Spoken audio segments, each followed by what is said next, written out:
Students, good morning. आज का हमारा टॉपिक होगा प्रिज्म। प्रिज्म को शायद आपने देखा भी हो और शायद बचपन में उसे खेला भी हो, लेकिन आज उसी प्रिज्म का हम अध्ययन करेंगे और उसकी विशेषताओं को जानने का प्रयास करेंगे। तो प्रिज्म देखिए, क्या उसकी परिभाषा हमने पहले ही लिख दी है आज कि परस्पर किसी कोण पर झुके हुए दो समतल पृष्ठों के बीच घिरे हुए समांगी पारदर्शी माध्यम को हम प्रिज्म कहते हैं। यानी एक ऐसा समांगी प्रकाशिक माध्यम हो जिसके पृष्ठ किसी विशेष कोण पर एक दूसरे पर झुके हों और तो उसे हम प्रिज्म कहेंगे। जैसे हम प्रिज्म को देखें तो इसी को हम प्रिज्म कहते हैं। ये कांच का बना है, प्रकाशिक माध्यम है, समांगी माध्यम है और इसके जो ये पृष्ठ हैं एक कोण पर एक दूसरे पर झुके हुए, तो इसको हम प्रिज्म कहेंगे। ये कांच का बना हुआ एक प्रिज्म है। इसी का फिगर यहाँ पर इस तरह से ड्रा किया गया है। चूंकि 3 डायमेंशनल फिगर इस पर बनाना संभव नहीं है, इसलिए प्रिज्म को हम कुछ इस तरह से बनाते हैं, यानी ये वाला दृश्य हम दिखाते हैं। अब प्रिज्म क्या है ध्यान से देख लेंगे। ये दो अपवर्तक पृष्ठ हैं और समतल हैं और दोनों एक विशेष कोण पर झुके हुए हैं और ये कांच का बना हुआ है, यानी समांगी प्रकाशिक माध्यम है, इसलिए इसको हम प्रिज्म कहेंगे। तो परिभाषा क्या होगी प्रिज्म की कि परस्पर किसी कोण पर झुके हुए दो समतल पृष्ठों के बीच घिरे समांगी पारदर्शी माध्यम को हम प्रिज्म कहते हैं। तो प्रिज्म की परिभाषा होगी। अब प्रिज्म का जो यहाँ पे चित्र बनाया गया है वो कुछ इस तरह का बनाया गया है। देखेंगे ये वाला पार्ट सामने आपको दिख रहा होगा, ये वाला और ये वाला पृष्ठ इधर है, नीचे वाला आधार आपका इधर है। अब यहाँ पर एक परिभाषा और पढ़ते हैं, अपवर्तक पृष्ठ यानी रिफ्लेक्टिंग सरफेस। यानी प्रिज्म का अपवर्तक पृष्ठ क्या होता है। तो देखेंगे ये जो पृष्ठ है इसको हम अपवर्तक पृष्ठ कहते हैं। देखेंगे ये और ये पृष्ठ अपवर्तक पृष्ठ कहलाएंगे। ये बेस है जिसपे ये टिका रहेगा, ऐसे हम रखेंगे। इसकी परिभाषा ऐसे लिखेंगे कि प्रिज्म के जिन दो पृष्ठों से प्रकाश का अपवर्तन होता है उसे हम अपवर्तक पृष्ठ कहते हैं। अब हम प्रिज्म की परिभाषा क्या देंगे, फिर ध्यान से देख लेते हैं। पृष्ठ के जिन पृष्ठों से प्रकाश का अपवर्तन होता है उसे हम अपवर्तक पृष्ठ कहते हैं और प्रिज्म के सिर्फ दो पृष्ठों से ही प्रकाश का अपवर्तन होगा। इस स्थिति में रखेंगे तो प्रकाश इधर से या तो होगी या फिर प्रकाश इधर से आपतित होगी, तो इन दो पृष्ठों को ही हम अपवर्तक पृष्ठ कहेंगे। तो आइए इसकी हम परिभाषा लिख लेते हैं कि क्या होगा प्रिज्म का अपवर्तक पृष्ठ। लिखेंगे प्रिज्म के जिन दो पृष्ठों से प्रकाश का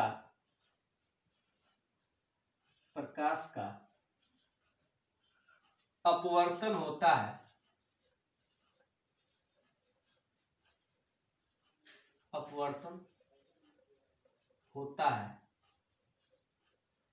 तो उन्हें अपवर्तक पृष्ठ यानी रिफ्लेक्टिंग सरफेस कहते हैं। जैसे चित्र में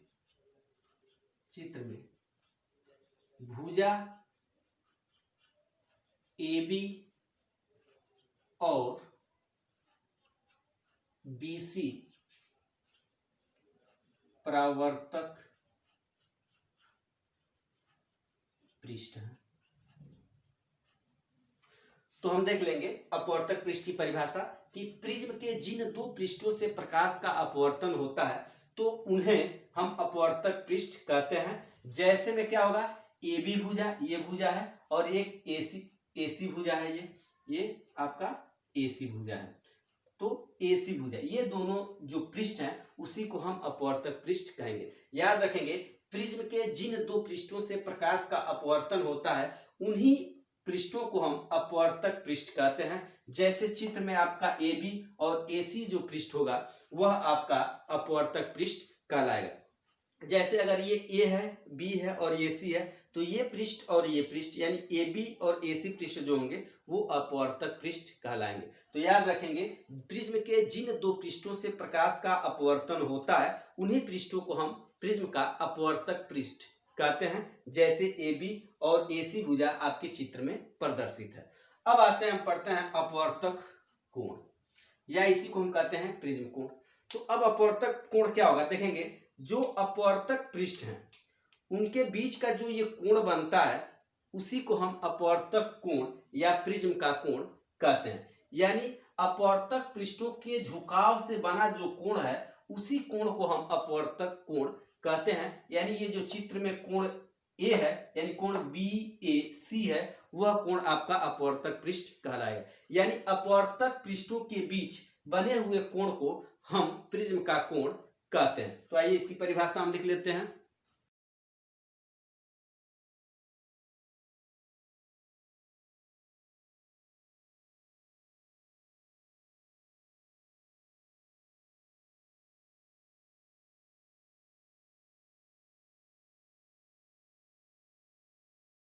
तो आइए अब एक बार फिर से अपवर्तक कोण या प्रिज्म कोण को देख लेते हैं। यानी अपवर्तक पृष्ठों के बीच के झुकाव कोण को हम प्रिज्म का अपवर्तक कोण या प्रिज्म कोण कहते हैं। जैसे चित्र में कोण बी ए सी यानी ये जो कोण है उसी को हम अपवर्तक कोण या प्रिज्म कोण कहेंगे। या ऐसे लिख सकते हैं कि अपवर्तक पृष्ठों के बीच के बने कोण को हम अपवर्तक कोण या प्रिज्म कोण कहते हैं। जैसे कोण ए यानी ये जो कोण ए है इसी को हम प्रिज्म कोण कहते हैं। ठीक है, ये हो गया। इस तरह से ये दो परिभाषाएं हो गई। आइए अब देखते हैं आपतन कोण। यानी प्रिज्म पर जब प्रकाश जाएगी तो उस समय आपतन कोण क्या होगा। तो देखेंगे प्रिज्म के पृष्ठ पर आपतन बिंदु पर आपतित किरण और खींचे गए अभिलंब के बीच के कोण को हम आपतन कोण कहते हैं और इसको भी हम आई से रिप्रेजेंट करेंगे। यानी ये वाला, यानी ये जो प्रिज्म का पृष्ठ है इसके आपतन बिंदु पर जो आपतित किरण है और आपतन बिंदु पर खींचा गया जो अभिलंब है उसके बीच के कोण को हम अपवर्तन कोण कहते हैं। ठीक है, तो आइए इसको भी लिख लेते हैं।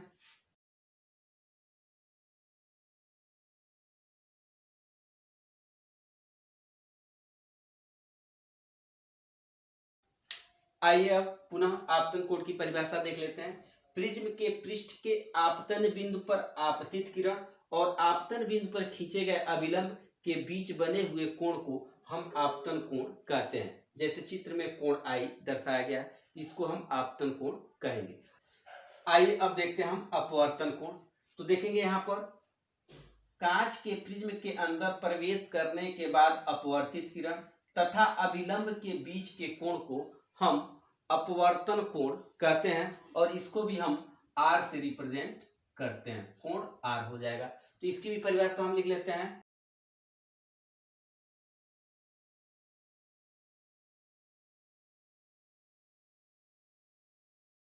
अब इस परिभाषा को हम ध्यान से देख लेते हैं। प्रिज्म में प्रवेश करने के बाद अपवर्तित किरण यानी ये किरण और अभिलंब यानी ये अभिलंब के मध्य यानी के मध्य बीच बने कोण को हम अपवर्तन कोण कहते हैं। जैसे कोण आर, ये यानी प्रकाश की किरण जब कांच में प्रवेश करती है तो ये अपवर्तित किरण और अपवर्तित किरण के आपतन बिंदु पर खींचा गया जो अभिलंब है उसके बीच जो ये कोण आर बनता है इसी को हम अपवर्तन कोण कहते हैं। आइए देखते हैं अब निर्गत किरण यानी इमर्जेंट रेस। अब यहाँ पर देखेंगे फिगर में कि प्रिज्म पर जो किरण आपतित होती है अपवर्तन के बाद जो किरण प्रिज्म के बाहर निकलती है तो उस किरण को यानी उस प्रकाश किरण को हम निर्गत किरण कहते हैं। यानी जो चित्र में ये आरएस है इसको हम कहेंगे निर्गत किरण यानी इमर्जेंट रेस। तो इसकी परिभाषा लिख लेते हैं।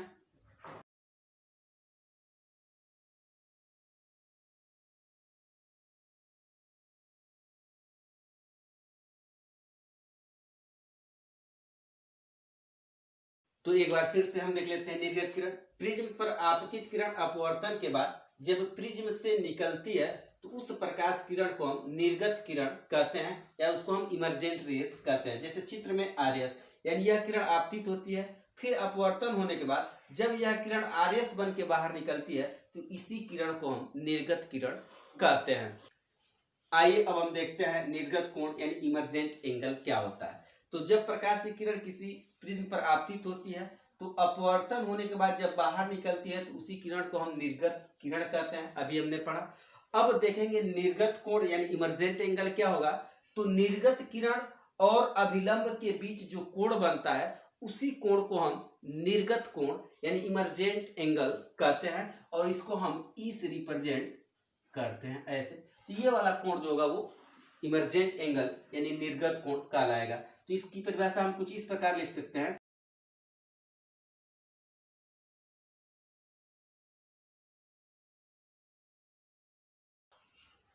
तो अब हम निर्गत कोण की परिभाषा को एक बार और देख लेते हैं कि प्रिज्म से निकलने वाली निर्गत किरण और अभिलंब के बीच के कोण को निर्गत कोण कहते हैं। जैसे चित्र में ई, यह आपकी निर्गत किरण है और यह इस पे खींचा गया अभिलंब है। तो अभिलंब और निर्गत किरण के बीच का जो कोण होगा उसी को हम इमर्जेंट एंगल या निर्गत कोण कहते हैं।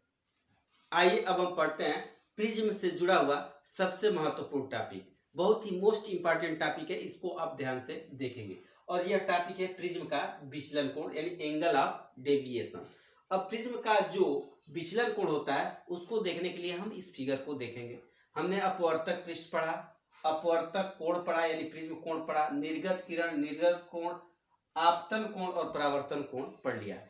अब देखिए हमको पढ़ना क्या है, प्रिज्म का विचलन कोण क्या होता है। अब देखेंगे यह किरण जो है इसको हम आपतित किरण कहते हैं, ये अपवर्तित किरण है और ये निर्गत किरण है, तीन किरण है। अब इसमें देखेंगे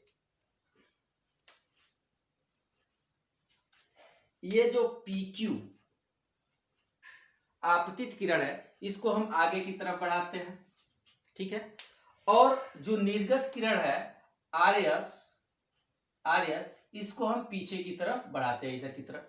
तो दोनों किरणें एक दूसरे को O बिंदु पर काटती हैं। तो इस तरह से इन दोनों बिंदुओं के कटान बिंदु पर जो ये कोण बन रहा है जिसको हमने डेल्टा से लिखा है, इसी को हम कहते हैं विचलन कोण, ठीक है। इसी को हम कहते हैं विचलन कोण। तो याद रखेंगे कि आपतित किरण को आगे बढ़ाने पर और निर्गत किरण को पीछे बढ़ाने पर जिस बिंदु पर वे दोनों किरणें एक दूसरे को काटती हैं तो उस कटान बिंदु पर इन दोनों किरणों के मध्य बने हुए कोण को हम विचलन कोण कहते हैं। याद रखेंगे आपतित किरण PQ को आगे बढ़ाने पर और निर्गत किरण RS को पीछे बढ़ाने पर बिंदु O पर काटती हैं और बिंदु O पर आपतित किरण और निर्गत किरण के बीच बने हुए कोण को हम विचलन कोण कहते हैं और उसे हम डेल्टा से रिप्रेजेंट करते हैं। तो आइए इसकी परिभाषा अब हम लिख लेते हैं।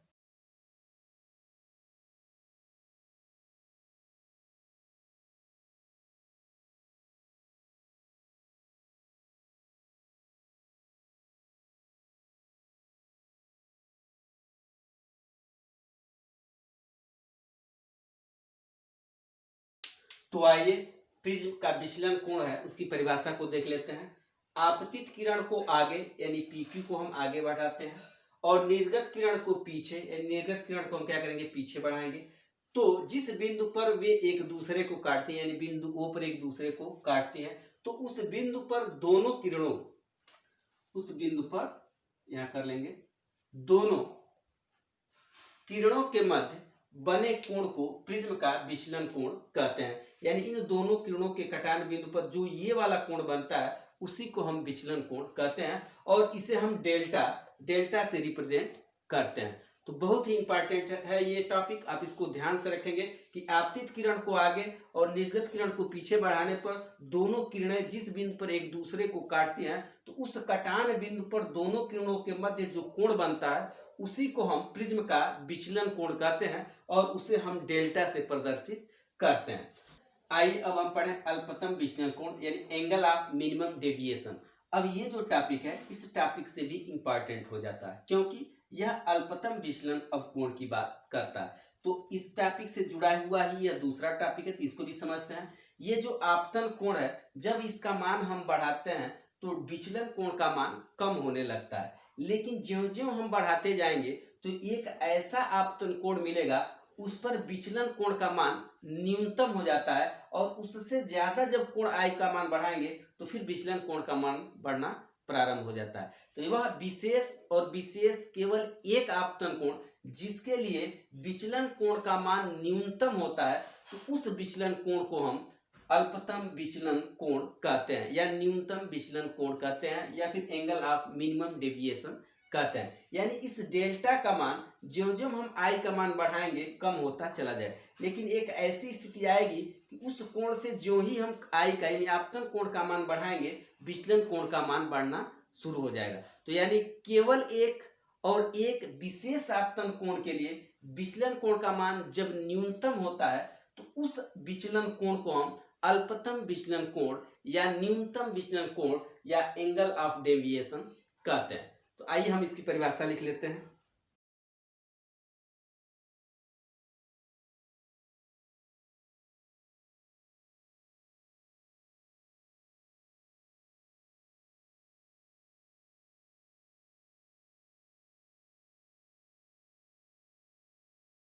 आइए अब हम फिर से एक बार अल्पतम विचलन कोण यानी एंगल ऑफ मिनिमम डेविएशन का परिभाषा को देखते हैं कि एक और केवल एक ही विशेष आपतन कोण के लिए विचलन कोण का मान न्यूनतम होता है। तो इस विचलन कोण को हम अल्पतम विचलन कोण कहते हैं और इसे हम डेल्टा एम से प्रदर्शित करते हैं। याद रखेंगे जब ये पी की आप रेखा जो जा रही है इसके आपतन कोण को जब हम बढ़ाते हैं तो विचलन कोण का मान घटता है, लेकिन ज्यों ज्यों बढ़ाते जाएंगे तो एक ऐसा आपतन कोण आएगा कि उसके बाद का अगर कोण आप और बढ़ाएंगे तो आपका विचलन कोण का मान बढ़ना प्रारंभ हो जाता है। तो वह विशेष आपतन कोण है जिसके लिए किसी भी प्रिज्म का एक न्यूनतम विचलन कोण होता है, एकदम न्यूनतम विचलन कोण होता है। तो उसी को हम क्या कहेंगे, अल्पतम विचलन कोण या न्यूनतम विचलन कोण कहते हैं। तो उसकी परिभाषा याद कर लेंगे, एक और केवल एक ही विशेष आपतन कोण के लिए विचलन कोण का मान न्यूनतम होता है जिसे हम अल्पतम विचलन कोण या न्यूनतम विचलन कोण कहते हैं और इसे हम डेल्टा एम से प्रदर्शित करते हैं। आइए अब हम प्रिज्म के पदार्थ का अपवर्तनांक n, प्रिज्म कोण a तथा विचलन कोण d के मध्य जो संबंध होता है उसका अध्ययन कर लेते हैं। ये भी बहुत ही इंपॉर्टेंट है क्योंकि इस पर कुछ न्यूमेरिकल आपके पेपर्स में आ सकते हैं। तो देखेंगे अगर कोई ऐसा प्रिज्म हमने लिया, किसी कांच का बना हुआ प्रिज्म है और अगर उसका ये जो कोण है ए है, ठीक है, ए बी सी है और इसका जो किरण जा रही है ऐसे ऐसे और यहाँ पर जो ये कोण बना वो डी है, ठीक है। तो इस जो प्रिज्म जिस वस्तु का बना है, जिस पदार्थ का बना है, इसका अपवर्तनांक अगर n है तो इसके बीच में क्या संबंध होगा, इसको हम एक सूत्र के द्वारा प्रदर्शित कर। तो हम देखेंगे कि यदि किसी प्रिज्म का कोण a तथा किसी रंग विशेष की किरण के लिए विचलन कोण d, तो उस रंग विशेष के लिए प्रिज्म का जो पदार्थ है उसका अपवर्तनांक जो होता है n बराबर क्या होता है, देखिए sine a plus d by 2 बटे होता है साइन a बाई 2 के। इस तरह से हम देख लेंगे जिस पदार्थ का ये प्रिज्म बना है उसका अपवर्तनांक निकालने के लिए अगर उसका अपवर्तक कोण यानी प्रिज्म का कोण हमको मालूम हो और क्या मालूम हो, उसका विचलन कोण मालूम हो या अल्पतम विचलन कोण मालूम हो, तो उस जिस पदार्थ का ये प्रिज्म बना हुआ है उस पदार्थ का अपवर्तनांक निकालने के लिए हम इस सूत्र का प्रयोग करेंगे। यानी n बराबर होता है sine a plus d by 2 बटे साइन a बाई 2। इस सूत्र के द्वारा हम प्रिज्म के पदार्थ का अपवर्तनांक को ज्ञात कर सकते हैं। ये बड़ा ही इंपॉर्टेंट, इसको याद रखेंगे। प्रिज्म के पदार्थ का जो अपवर्तनांक होता है वह sine a plus d by 2 बटे साइन a बाई 2 के बराबर होता है। यानी साइन a यानी अपवर्तक कोण, यानी इसी को हम कहते हैं प्रिज्म कोण, और ये क्या है आपका विचलन कोण है या मिनिमम विचलन कोण, कुछ भी हो सकता है, उसका योगफल का आधा, फिर बटे हम करेंगे साइन a यानी अपवर्तक कोण यानी प्रिज्म कोण के आधे के जो अनुपात होगा उसी के बराबर होता है। तो याद रखेंगे n बराबर sine a plus d by 2 by sine a by 2। इस सूत्र के द्वारा हम किसी भी प्रिज्म के पदार्थ का अपवर्तनांक निकाल सकते हैं।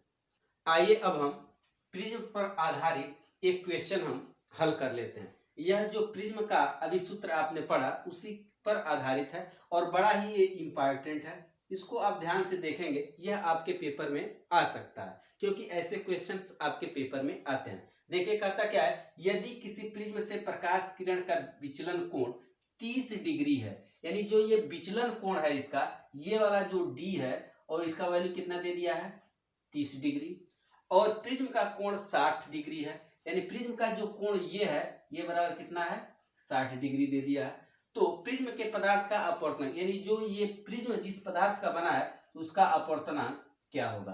तो क्वेश्चन में क्या दे दिया है, ए दे दिया है, ए बराबर कितना दिया है 60 डिग्री, और डी दे दिया है, तो डी बराबर कितना दे दिया है 60 डिग्री, और कांच के पदार्थ का अपवर्तनांक हमको बताना है, यानी एन बराबर क्वेश्चन मार्क। चूंकि अभी हमने पढ़ा कि कांच का जो प्रिज्म बना है या जिस भी पदार्थ का प्रिज्म बना है उसके अपवर्तनांक के लिए सूत्र होता है एन बराबर sine a plus d by 2, और फिर क्या होता है साइन ए बाई 2 होता है।